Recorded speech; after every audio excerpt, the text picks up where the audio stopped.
right, in this episode of Going All In with the Cooks, we're going to be talking about working together, the trials and tribulations, and kind of how we divide up our roles. I was always excited to work with Micaela from day one. I know she had reservations given that when she was in college, she really always thought of herself as working for a large corporate company. That's what she spent her whole life working towards, obviously. As many of you guys already know, she graduated second in her class in 3 years here at Cal Poly in San Luis Obispo.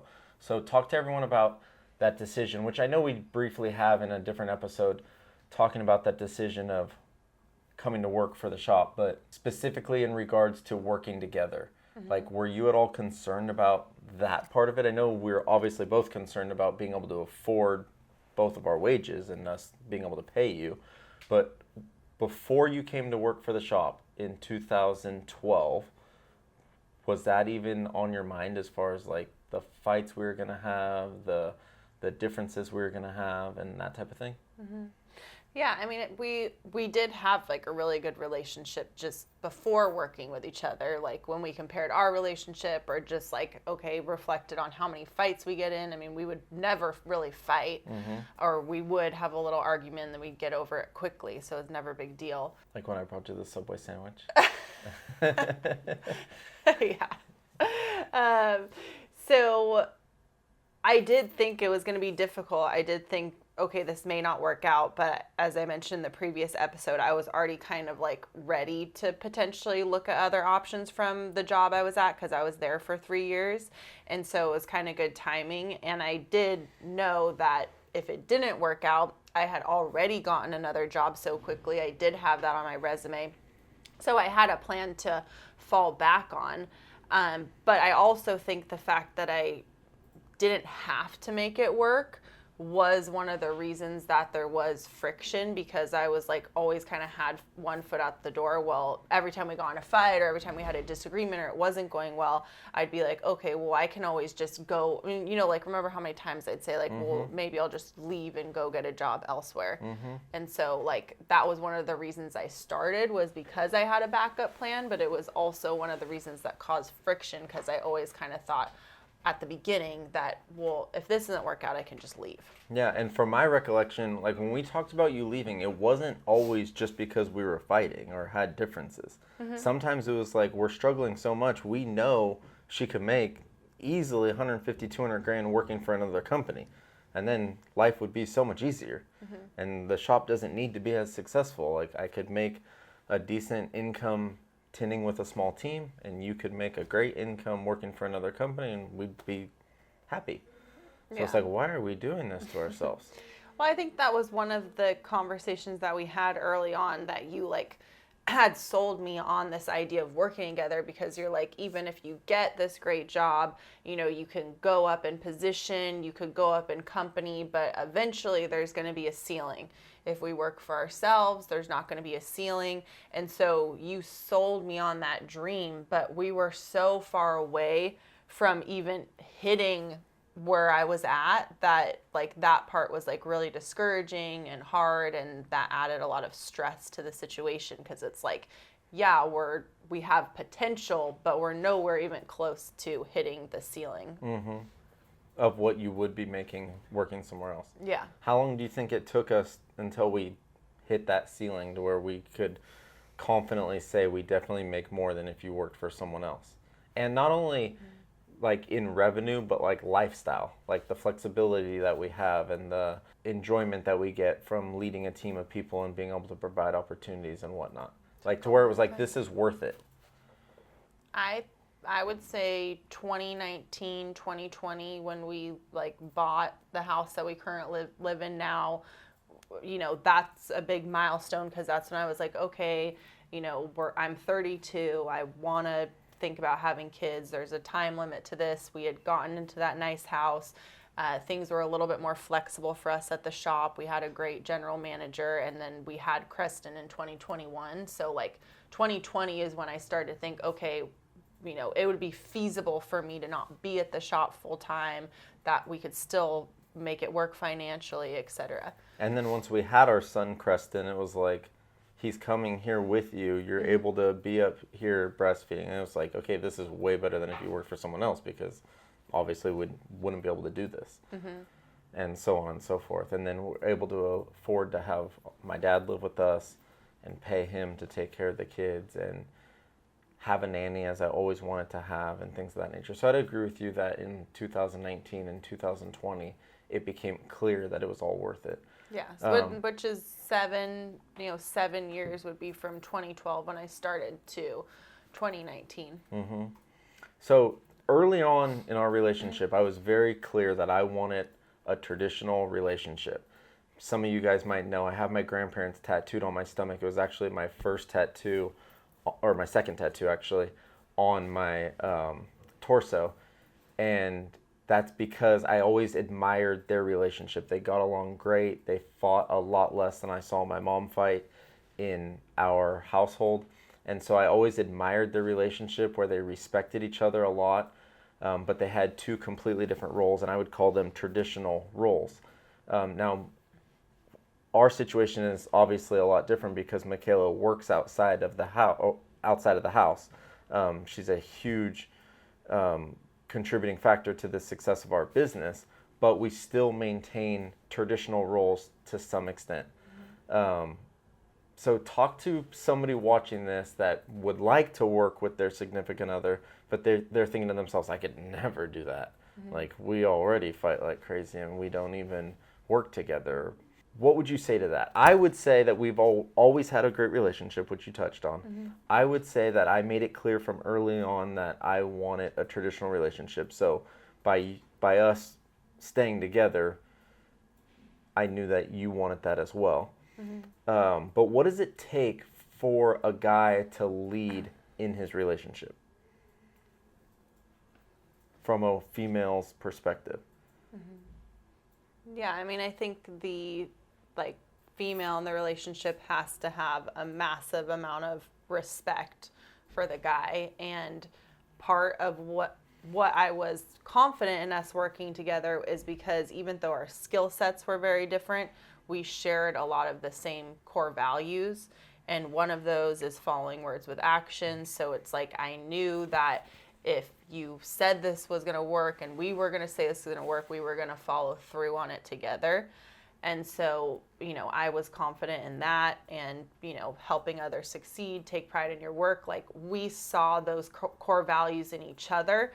And I think a lot of relationships, whether you work together or not, people aren't aligned in those. It's like, if you know that your husband says he's going to do something and he doesn't follow through on it, or he has this underlying lazy tendency, that's not going to work when you're at work and you need to sprint to make it happen every day and the person is just slacking. Like, that's never going to work out. So why do you think in relationships so often it's like a tick for tat, and like you said, there's not a lot of trust, and not trust that you're going to go cheap, but trust that you're going to follow through and keep your word on something? You said you said you had a lot of respect for me. Not for my benefit, but for everyone else's benefit. Like, why? Maybe a guy watching this can take something from what you say and apply it to his life. Not lazy. Generally follow through with what I say I'm going to do. It doesn't mean I've never not followed through with something I've said I'm going to do, obviously, but it just means the large majority of the time I do. But, talk to a guy that either wants to build more trust in his relationship and or a lady that has a hard time letting a guy lead. Like, I think of, my mom. She doesn't want a guy to really lead the relationship. She wants to be the leader in the relationship. Yeah, I think the other quality that you had is, like, you had a lot of confidence and you had a very clear direction, like, in the long term, but then you also just knew exactly who you were in small situations. Like, if you had a conversation with someone, it was like black or white to you, who was wrong, why that person was wrong in the conversation. And so I liked the fact that you had clear direction, which is super important for the leader of a family and a company, and you had a lot of confidence in what you were doing. I remember Dane, who used to work for me. I'll never forget. He asked, like, were you just born with this confidence? And a lot of that confidence does come from being raised by my mom, who's very confident. but can a guy be confident to a fault? Yeah, if they don't follow through. I mean, some people like think they're so great. Well, And even I thought that I was confident in starting the Rad Life store, and I followed through with it, but it was still a failure. So what if somebody's following through with what they say, but what they say was not a good choice to begin with? It's like, Yeah. I'm going to buy that car, and he buys that car, but it's like, you shouldn't have bought that car.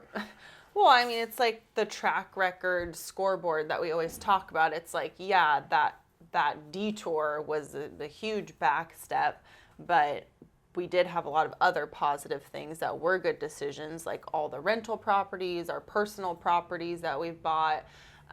We were able to successfully have kids and have the nanny and quality in the Tinstitute. So there was a lot of good moves that were made. And then in addition to that, the Rad Life didn't work out, but you didn't just like turn your back and let things collapse when it went to crap. Like we still figured it out. We came up with a plan, we dug ourselves out of it, and we moved on. So if a bad decision is made, I think it's just being able to navigate out of that. And, not to pat myself on the back, but like in a lot of the bad decisions that I've made, I seem to always not make such bad decisions where they're unsavable. I don't know if that's the best way to put it. Yeah, but it's never like so risky where we risk the farm or yeah, like risk the exactly. risk And that's everything. been true in a lot of different situations where it's like I'll take a risk, whether it's in a business negotiation or with a friend or with a business, but make sure that there's always a safety net, so to speak. Like we started the store that failed, but I had a rental property that I was able to sell to get us out of the debt and then also to pay off your student loans. And I could think of a lot of situations like that. But just to give you guys watching an idea of how much trust we have for each other, the house that we live in today that you might see in my story on social media, she let me make the decision on purchasing it 100%, meaning she never stepped foot inside the house until the day we were moving in. So she never went to go look at it before we put in an offer. She never went to go look at it during escrow throughout all the inspections. The first time she saw the house in person was the day we were moving in. And it's just funny because I remember we had a couple friends over, and me and our two best friends at the time greeted her as she came into the house for the first time. So there was actually another couple there that was in the house before she was ever in the house. And, our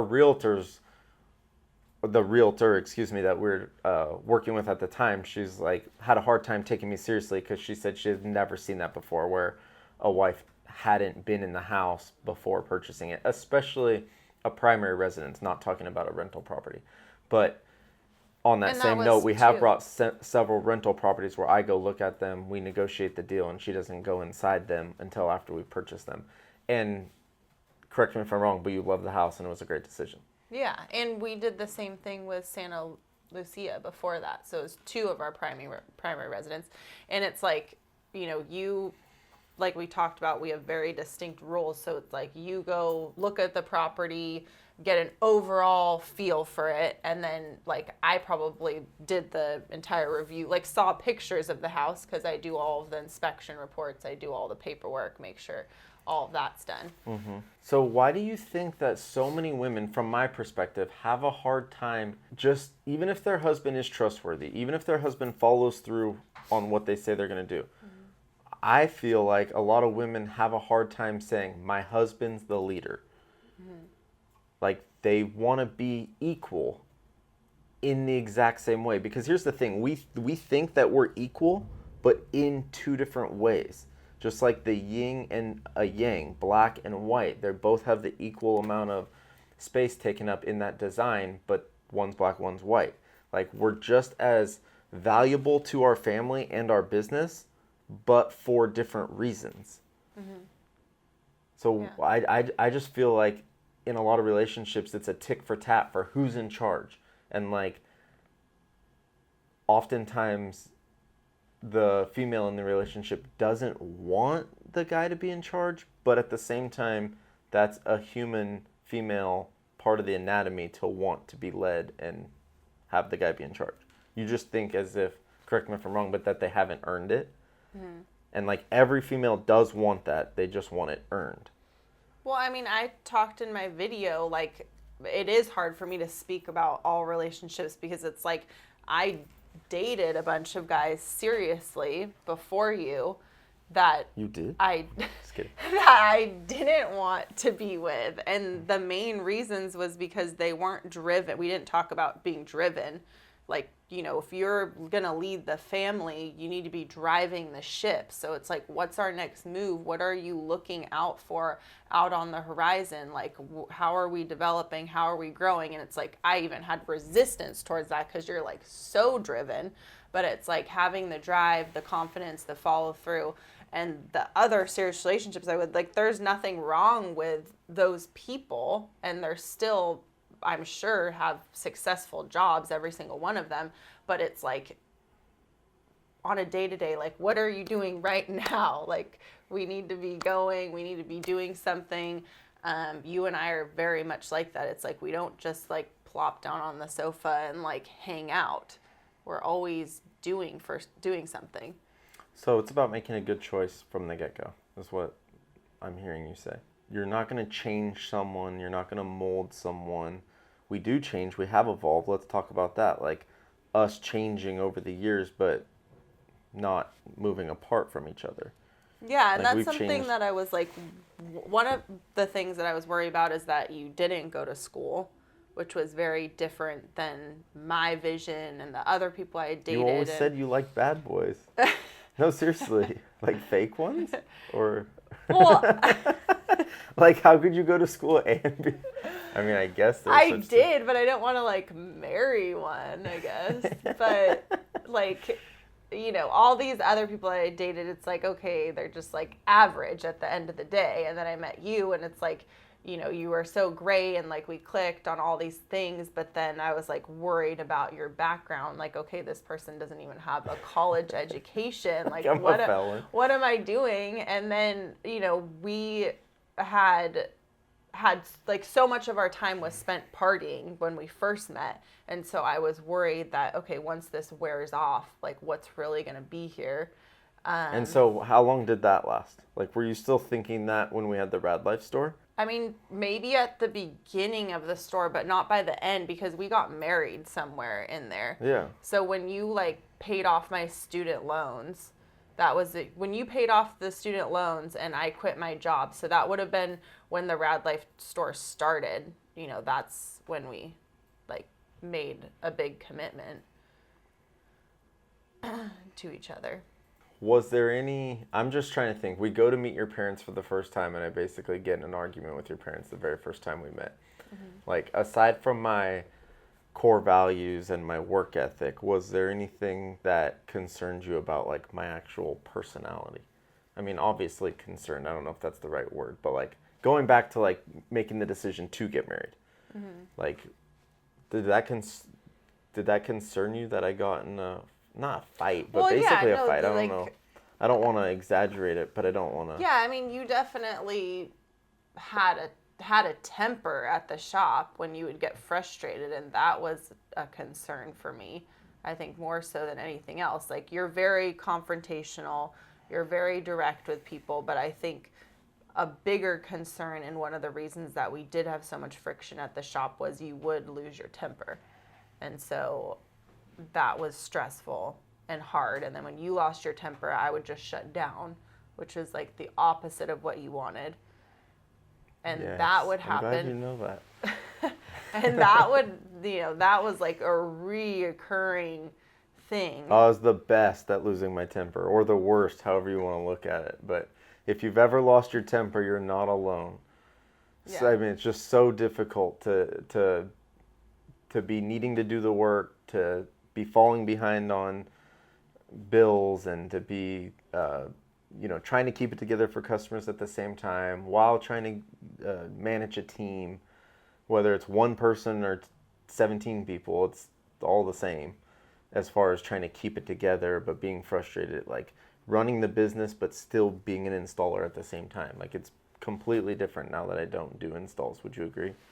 Yeah, and like, you know, at the same time, it's not like I was an angel. It's like I was in my young 20s, like I still had like a teenage attitude. Like even at my old job before I started quality, like I was just overly confident. I thought I was like so great and this and that, and like in a sense kind of like full of myself. And so when you would blow up or when you would like tell me what to do, it was like, oh, like why should I listen to you type thing. So like we did go through a phase of where But that was an issue. that brings up a good point, because I think every small business leader goes through this, where we're making judgment calls, we're calling the shots, but we don't have a lot of results yet. Like we don't have results to show for the decisions we're making. So, I mean, that must have been especially challenging at the time, thinking, why should I listen to you? Like, you haven't made it yet. I don't even know if you know how to make it yet. Like, we didn't know that. You were just hoping that what I was saying was the right thing. Yeah. Regardless of what it was. Like, if we needed to cut a customer off, if we needed to fire a team member, if we needed to, I don't know, you can remember this types of stuff better than I can, but like specific things. Like, this isn't the right way to deal with a customer. I mean, I don't think I really like doubted you that often because, you know, regardless of what the situation was, like you were always so certain typically on what the move was. So it's not that I really like doubted your decision making. Like, for instance, when we had to sit down with our property manager of Los Osos Valley Road. Rod. He was like, his hands were like We were shaking. like getting into it pretty good, but you know, I was confident that they were still going to want us as a tenant, and I was telling you that like we're their ideal tenant and we pay on time and they need us more than we need them, which I've said multiple times in our career. Yeah. So what do you think ladies need to hear out there or can pull value from this, as far as like something you've learned? You said you were in your young 20s and you weren't an angel. Like, what's one thing that you would maybe do differently if you can do it all over again? Or you were talking to our daughter and giving her advice working with her boyfriend. I think I would have tried to come in with the mindset that we're going to make this happen and focus on the bigger long term. A lot of times it was like a daily tit for tat. Try to see, you know, reflect on myself in this situation. How did I affect this situation going wrong? Not a lot of times in relationships and fights, people are automatically like, he was wrong, he did this, he did that. Like, I'm perfect. There's nothing that I need to change. In a relationship, it's always a two-way street. So, you know, we've both evolved in a lot of different ways, having that mindset. So that's huge. And being all in, not having like one foot out the door, well, oh, I have these other options if this doesn't work out.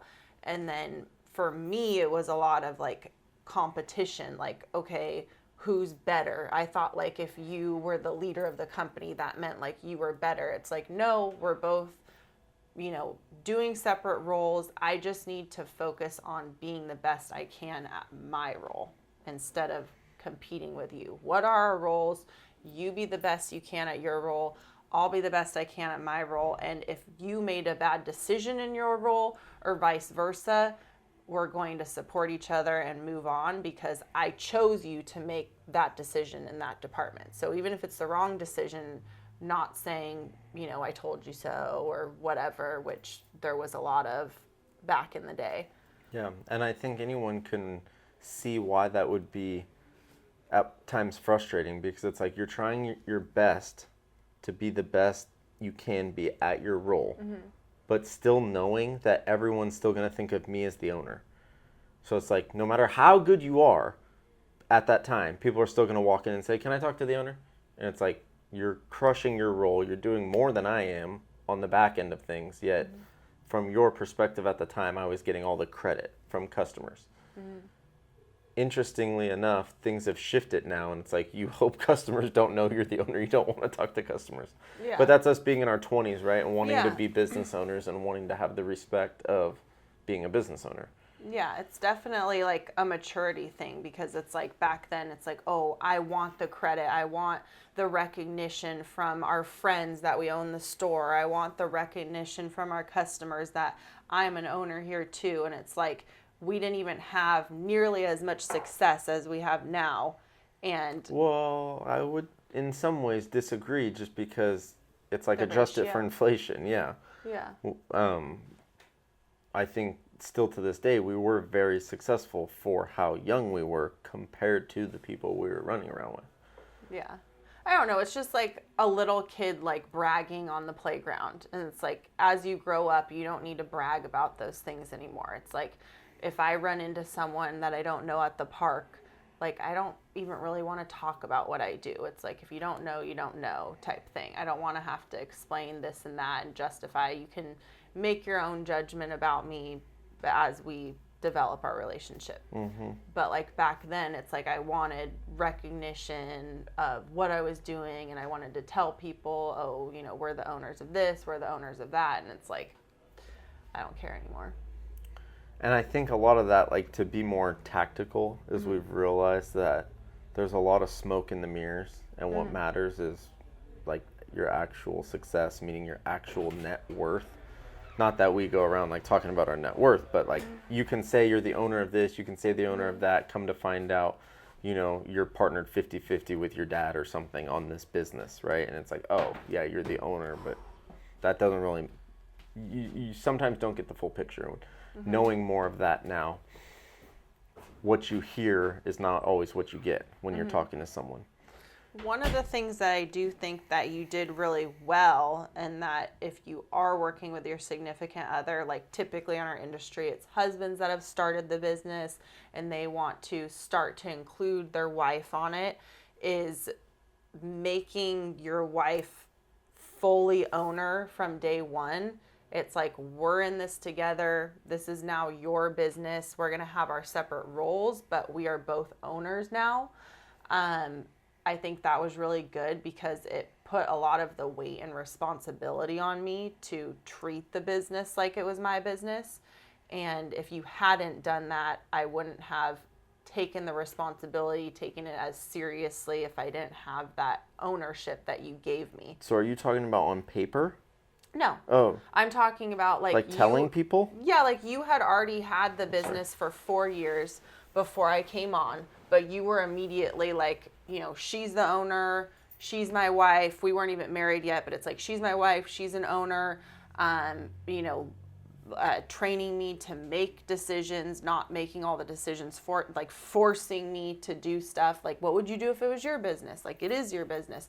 And I think some husbands try to like kind of ease into it. It's like, oh, my wife's just like helping me. It's like, no, like have her be all in, have her take ownership, give her that ownership, give her that authority.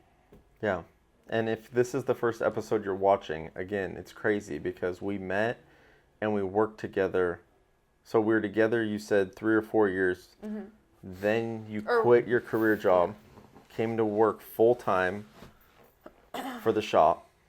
And then we still didn't get married for 5 years after that. I don't know. Yeah, it was, we met in 2009, and then I quit my job in 12. So that was 3 years we started working together. And then another 3 years, 2015, we got married. Yeah. So we didn't get married for a long time, even after working together. For between us, we were fully committed. I was fully committed to her when she quit her career job that she worked her whole life to obtain. And she was fully committed to me, I think, when I sold a house that I had bought and paid off her student loans. And we sold that house to pay off the debt from the store that we had started. But there was enough from the house to where we can pay off the debt from the store, pay off her student loans, and then we still had $70K left over to be able to use for the business, the brick and mortar business. I think so what drives you now is what I want to know. Sorry, what were you going to say? Oh, I was just going to say, I think the getting traction and getting success is like huge because, you know, there was a lot of times where even if our relationship was fine, it was like there was always some drama, some stress going on at the business, whether it was a team member, a huge tax bill, a pissed off customer. And it's like there's so much stress when you're small and like you have the golden handcuffs that you were talking about, that no matter what, all that stress is going to cause arguments.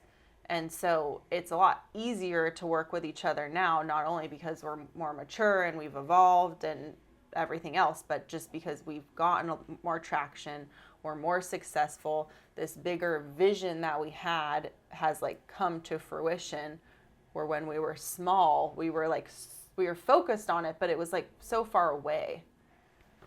Yeah, one thing that I think is super important and definitely made a big impact in our relationship is the fact that we were both willing to work really, really hard and still not spend like crazy. Like most people that worked as hard as we did would think, well, we deserve this vacation. We deserve to buy this boat. We deserve to buy this big thing. Like we would go to Vegas, but we would still eat at Subway. We would still stay at some of the cheapest hotels on the strip. Like we would still do everything on a budget. And that's why we were never like broke. Like money was tight at times, but we were never broke. We never went into debt other than, inventory for the store specifically. And that was calculated. Like we never had consumer debt.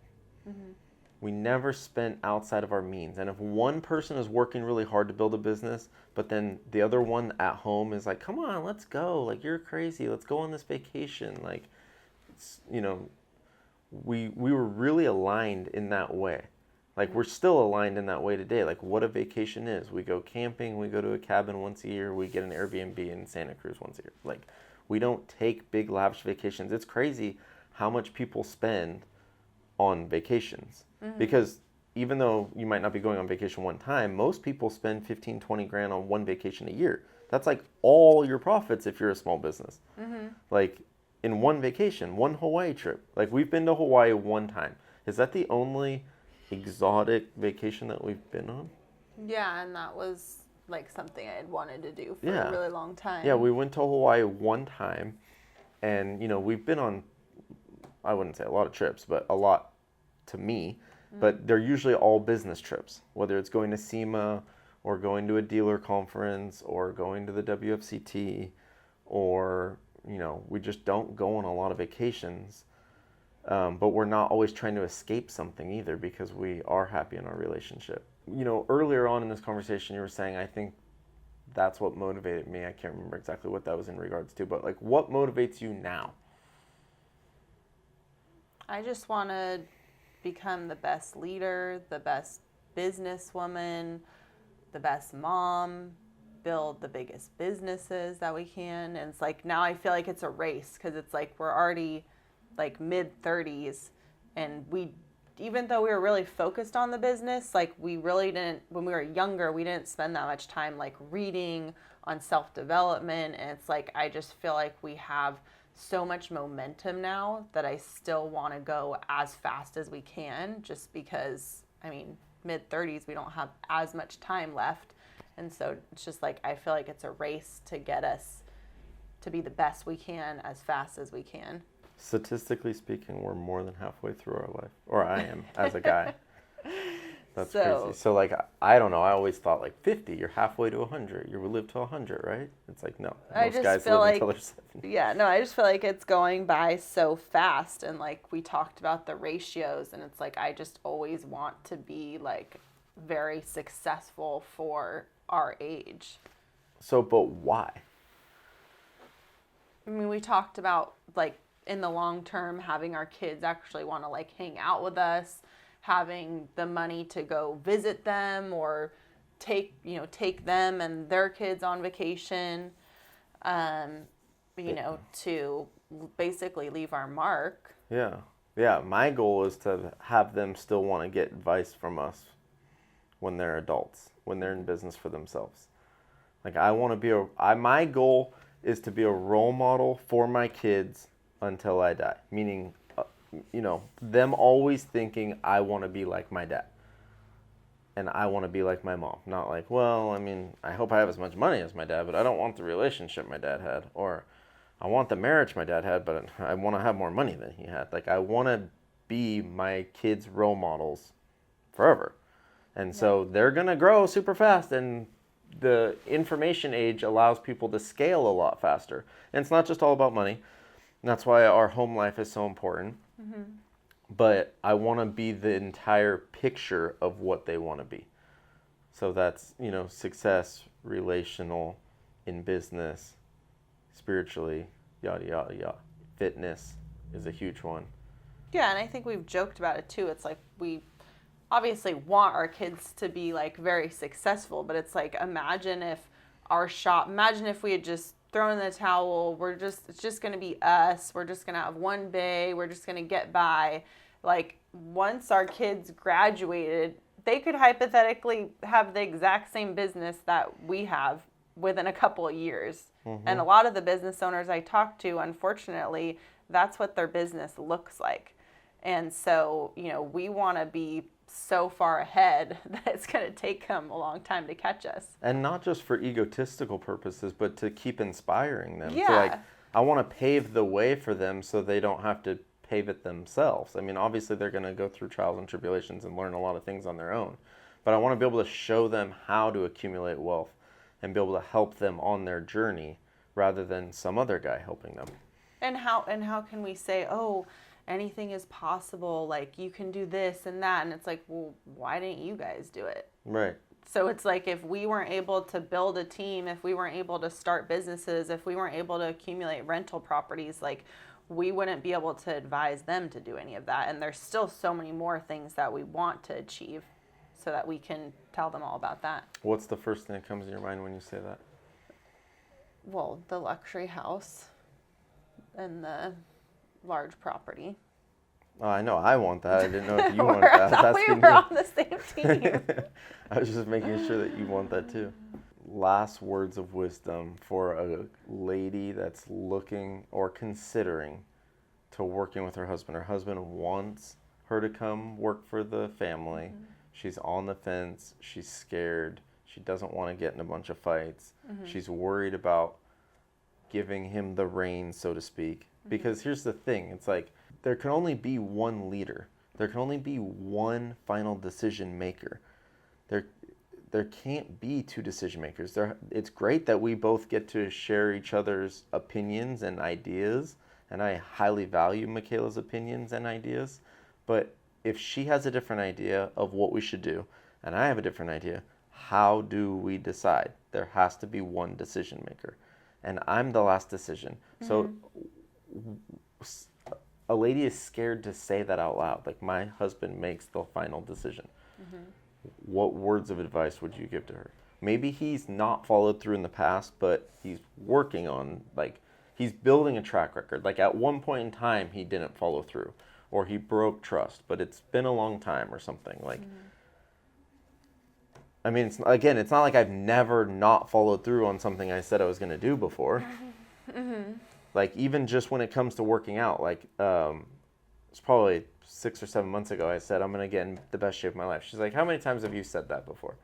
Mm-hmm. But that didn't, totally obliterate your trust for me. Mm-hmm. So I think it is about ratios, right? It's like way more often than not, I follow through with what I say I'm going to do. Yeah, and I think, also just, we know each other's strengths and weaknesses. When we get a new idea, I'm super skeptical. I basically think of how is this gonna go wrong? And it's one of your weaknesses is you would not be able to manage your own schedule. So it's we both know our strengths and weaknesses, and that doesn't necessarily mean that one person is better than the other. So I think that's a great point. Understanding that both roles are important. Mm-hmm. But for different reasons. Isn't that what the human anatomy is about? Mm-hmm. When it comes to making a baby, it's there's two different parts. They're both equally important to making a baby, right? It's they're both needed. Mm-hmm. And what's crazy is honestly, making a baby is a lot like our relationship, where you do most of the work as far as giving birth. Mm-hmm. Like, you do most of the heavy lifting. Mm-hmm. I get to do the fun part a lot of the times. Mm-hmm. Like, that's literally giving birth. I mean, a guy doesn't have to give birth and go through labor and then after that breastfeed and like, and I feel like that's how a lot of the time is in our business. The things a guy has to do, in my opinion, are fewer things, but oftentimes more challenging. Not in regards to giving birth, but like on the day-to-day making decisions. And so, and just having like the weight of being in charge. But that only happens if the significant other like agrees to that and says, yeah, you're in charge, I'm counting on you. If you're like, no, I'm not counting on you, I contribute to making decisions too. And it's like, okay, then it's getting diluted. So I don't know. Yeah, I mean, if I had like a check-off list, if like, you know, you're considering like working with your spouse and you haven't really made the move yet, it's like, okay, are we like 100% solid in our relationship? Do we share the same core values? Like Austin mentioned, the money part. If you guys are already having conflicts about spending in your personal relationship, it's just going to escalate with business because there's so many money decisions in the business. So you have to be aligned in your finances and your core values, and it's kind of overused, but need to understand your roles and support each other in them. And if you are not aligned on a bigger overall vision, you're going to be so focused on the day-to-day tit for tat. So it's like you need to have a vision together that you're working towards, because if that vision has a really strong pull, then that's always going to trump smaller arguments, little fights. It's like, okay, we had a little fight, but is that really getting us closer to our goal? No, let's move on. So let's be more specific. Like 10 years ago, what was the vision that we were both working towards, that we were aligned on? Well, 10 years ago, the main focus was building up quality to where we had a team. And then, you know, our idea at the time was to have multiple locations. We decided not to do that, but it was mainly to build up a team to where we're operators of the business. We're not working in it, or we're business owners. We're not operators. Because in all fairness, you've kind of always just been okay with what my dreams are. Like, I know from before I met you, I always wanted a ranch. My dream was to be able to have a motocross track at my house and be able to ride at my house. And it's like, that was always my dream. And you're like, from my perspective, you've always just wanted to like chase something. It's like, tell me what to chase, I'll chase it. Okay, cool. Like, as long as we're working towards something, you like to work towards something and accomplish something, not so worried about what it is. It's like someone that wants to run a marathon. It's like, what's at the finish line? Just saying I did it. It's like, okay, I'm not doing a marathon just to say I did it. If there's money at the end, I'd love to do it, but there isn't. So I'm not doing a marathon. Yeah. Well, whereas all the people that run marathons, they do it just to say they did it, just for the sticker on the back of their car. Well, yeah, that's another thing. And obviously we're talking about a traditional, like, patriarchal family or business. You know, there are instances where the wife can be the leader of this, but a good pairing, and what you and I have, is one person is the visionary and one person is the implementer. So like, I haven't had like goals and dreams like you. It's like, oh, I want to like do this and this, and it's like you have all these like big ideas. I've more been an implementer back end, and that works really well for our business and for our life. You know, obviously I still have my own goals, but it's usually like, I want a home gym, or I want an aerial studio, or I want to be able to do this trick, or, you know, I want to homeschool our kids. But your like bigger life goals of like the ranch and those types of things you have, and I'm willing to execute on. But then they become yours. Like, accumulating real estate, I think, has become something you're more interested about over the years, and something that you see value in, and even just accumulating wealth and building a legacy. It's yours now. It just started out as mine, and you bought into it over the years. Well, you did agree to have kids because I had done so many things that you wanted to do. Move to the ranch. Well, let's make it clear for everyone that we both didn't want kids. Yeah, we like, both you didn't want kids. kids. When we first got together, I Yeah. didn't want kids. That's what I was saying at the time, and you were saying the same thing. I think that's one thing that actually brought us closer. We're like, oh, cool, we're both so career-orientated and goal-orientated, and we both aren't traditional in the sense that the very first thing we want in our 20s is kids. We're actually the opposite. We're both on the same page as far as we both didn't want kids. And then we got the ranch, and you started to envision having kids there. Well, yeah, we got the ranch, and then it was like... And, sorry, I have to interject here, because I didn't not want kids, ever. We were just so far away from being able to have kids the way I wanted to, that I always said, I'd love to have kids. If we could have the right amount of help, and not have to stress about purchasing diapers, not have to stress about, how we're going to pay for childcare and yada, yada, yada. And so once we were in a position to where that all made sense, I was like, I thought about it more, and then that's when I agreed. Yeah. Well, I think it was like also time frame. Like, you say you don't want something, and then when it comes down to it, you may not have choices once you get too old. So it's like, okay, we need to make a decision, is what I started realizing as we got older. And then also, you were super scared that we would have like a kid with a disability or, some sort of trauma or something. No, I was really genuinely scared that I was going to lose you. And in our first child, like, that literally almost happened. Like, it was crazy. Like, the umbilical cord, emergency C-section, doctors running me through the hallways. I'm like, oh my God, is this actually happening right now? It was insane.